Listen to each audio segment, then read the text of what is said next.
Hi, hello, வணக்கம் உறவுகளே. நாங்கள் வந்து இங்க மெக்டொனால்ட்ஸ்ல வந்து எப்படி கார்ல இருந்து கொண்டே அப்படியே சாப்பாட வாங்கி கொண்டு போறதுன்றத நாங்க இன்னைக்கு பார்ப்போம். அந்த இடத்துல தான் நான் நிக்கிறேன்.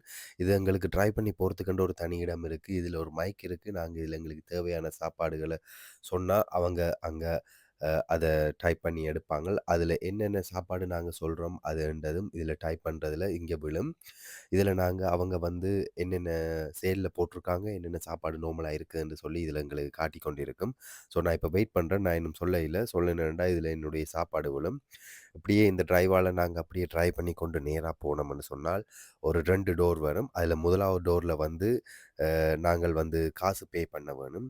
நாங்க என்னென்ன சாமான் எடுத்தோமோ அதுக்குரியத இவ்விடத்துல போய் 2 டோர் முன்னுக்கு ஒரு கார் நிக்குது. அப்புறம் இங்க நான் நிக்கிற இடத்துல வந்து இங்க காசு பே பண்ணணும். காச பே பண்ணி முடிஞ்சோனே நாங்க இருக்கிற 2வது டோர்ல போய் எங்களோட சாப்பாட நாங்க எடுக்கலாம். இதுதான் மெக்டொனால்ட்ஸ் டிரைவ்.